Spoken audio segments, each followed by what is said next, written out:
Hello students, मैं कृष्णपाल सिंह, सहायक आचार्य भूगोल आज उपस्थित हूँ एक नए वीडियो के साथ। और आज हम अपने इस वीडियो में बात करेंगे अपरदन के बारे में। अपरदन, जिसको अंग्रेजी में इरोजन के नाम से भी जाना जाता है। तो चलिए सबसे पहले बात करते हैं अपरदन किसे कहते हैं, अपरदन का अर्थ।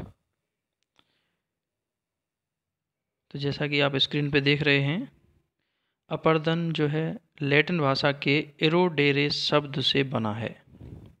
इरोजन जो शब्द है अंग्रेजी का, वो लैटिन भाषा के एरोडेरे शब्द से बना है और जिसका अर्थ होता है लैटिन भाषा में घिसना या कुतरना। उसी संदर्भ में इरोजन शब्द या अपरदन का भी अर्थ इसी संदर्भ में है।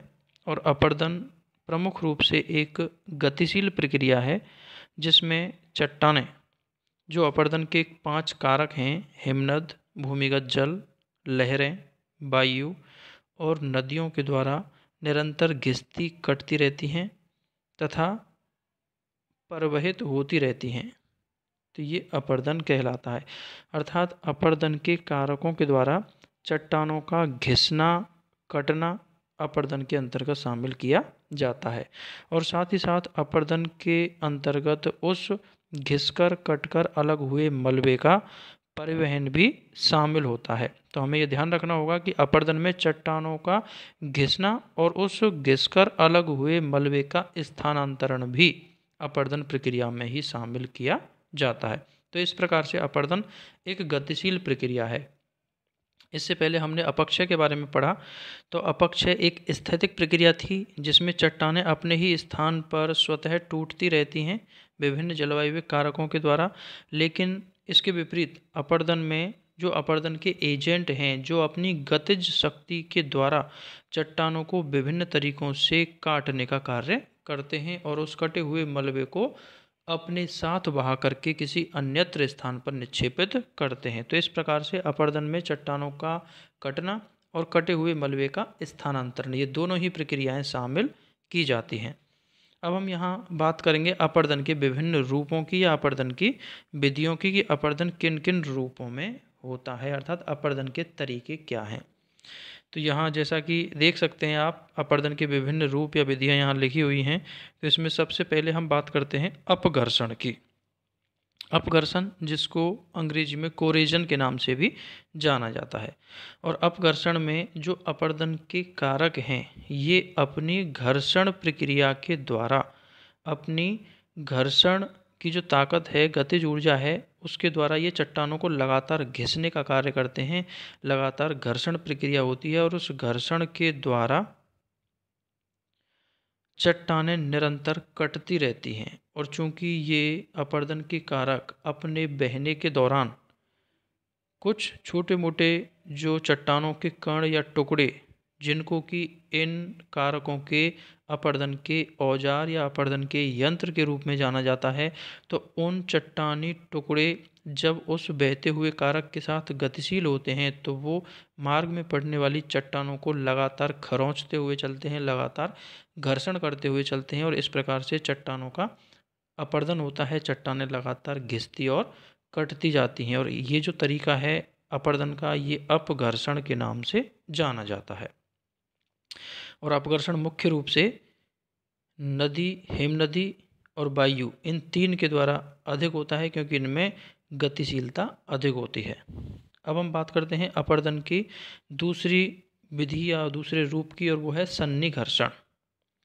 सन्निघर्षण और सन्निघर्षण में जो इन अपरदन के कारकों के साथ बहकर चलने वाले जो चट्टानी टुकड़े हैं, वो टुकड़े आपस में भी रगड़ खाते हुए चलते हैं। अर्थात मार्ग में जो चट्टानी टुकड़े बह रहे हैं वो आपस में भी एक दूसरे के साथ टकराते हैं और टकरा करके वो लगातार छोटे होते जाते हैं, लगातार टूटते जाते हैं, लगातार घिसते चले जाते हैं। और इस प्रकार से उन मार्ग में बहने वाले चट्टानी टुकड़ों के आपस में घर्षण होने से भी निरंतर छोटे छोटे आकार में वो तब्दील होते चले जाते हैं और इस प्रकार का जो रूप है वो सन्निघर्षण के नाम से जाना जाता है।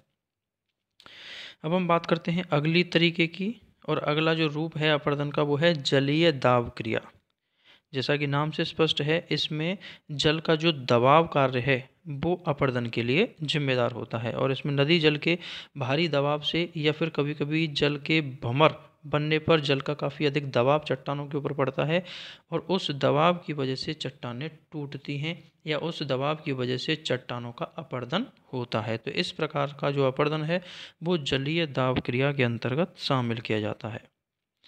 अगली बात करें हम चौथे रूप की, और चौथा रूप है घोलीकरण या संक्षारण। और घोलीकरण या संक्षारण ये प्रमुख रूप से जल की रासायनिक क्रिया है। और जल जब चट्टानों के संपर्क में आता है या फिर जो नदी है वो मार्ग में बहती हुई चट्टानों के ऊपर से गुजरती है, तो जो जल है वो घुलनशील चट्टानों के कणों को अपने साथ घुला करके अलग कर लेता है और अपने साथ बहा करके ले जाता है। तो इस प्रकार से जो अपर्दन होता है वो घोलीकरण या संक्षारण के नाम से, सॉल्यूशन के नाम से जाना जाता है। अपर्दन का अगला रूप है अपवाहन। और अपवाहन अर्थात उड़ाना।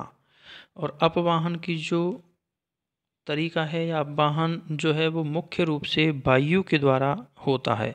तो वायु जब रेगिस्तानी प्रदेशों में तीव्र गति की जो वायु बहती है तो वो अपवाहन प्रक्रिया के द्वारा चट्टानों के ढीले कणों को अपने साथ उड़ा करके ले जाती है और इस प्रकार से चट्टानों का निरंतर अपर्दन होता रहता है। ऊपर की जो परत है वो लगातार उघड़ती रहती है और इस तरीके को ही हम अपवाहन के नाम से या अंग्रेजी में डिफ्लेशन के नाम से जाना जाता है। और अगला तरीका है अपर्दन का उत्पाटन। उत्पाटन मतलब उखाड़ना। और उत्पाटन का जो तरीका है वो प्रमुख रूप से हिमनद के द्वारा किए गए अपर्दन में देखने को मिलता है। क्योंकि हिमानी ठोस अवस्था में गतिशील होती है और उस हिमानी के मार्ग में पड़ने वाली यदि कोई नुकीली चट्टान जो सामान्य धरातल से थोड़ी ऊंची है तो उस नुकीली ऊंची उठी हुई चट्टान पर हिमानी का एक प्रहार पड़ता है या हिमानी काफ़ी तेज दबाव के साथ उसको मार्ग में उखाड़ते हुए चलती है और इस प्रकार से चट्टानों का या शैल खंडों का उखड़ करके फिर उनका बह जाना, ये जो तरीका है अपर्दन का ये उत्पाटन के नाम से जाना जाता है। और उत्पाटन प्रमुख रूप से हिमनदों के द्वारा किया जाता है। अब हम बात करेंगे कि ये जो अपर्दन है, अपर्दन में जो अपर्दित जो पदार्थ है उसका परिवहन कैसे होता है, अर्थात उसके परिवहन के भी यहाँ 3 तरीके बताए गए हैं। क्योंकि अपर्दन प्रक्रिया में चट्टानों का कटना और कटने के साथ ही उस मलबे का स्थानांतरण भी शामिल होता है, इसीलिए यहाँ परिवहन भी अपर्दन का ही भाग माना जाता है। और परिवहन मुख्य रूप से इन अपर्दन के कारकों के द्वारा जो परिवहन है वो प्रमुख रूप से 3 रूपों में होता है। और वो 3 रूप हैं, सबसे पहले है घुल करके, अर्थात जो अपर्दित मलबा है वो या तो घुलकर या घुलनशील अवस्था में जो है परिवहित होता है। तो जो जल है वो अनेक प्रकार के पदार्थों को अपने साथ घुला करके परिवहित करता है।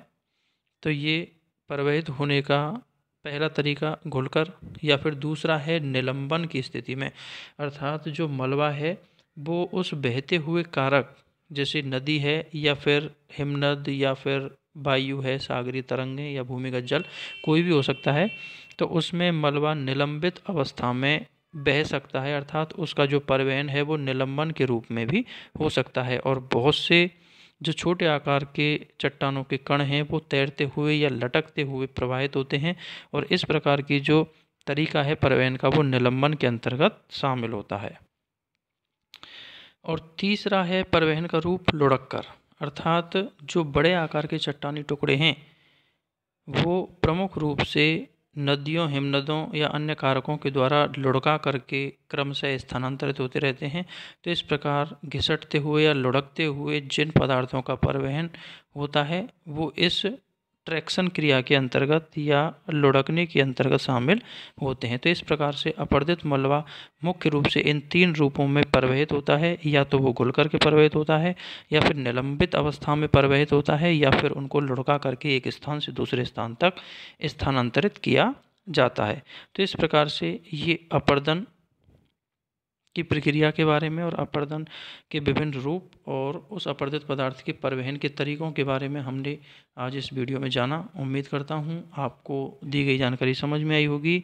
यदि आपको मेरा वीडियो अच्छा लगा हो तो इसे शेयर करें और सब्सक्राइब करें मेरे चैनल को। धन्यवाद।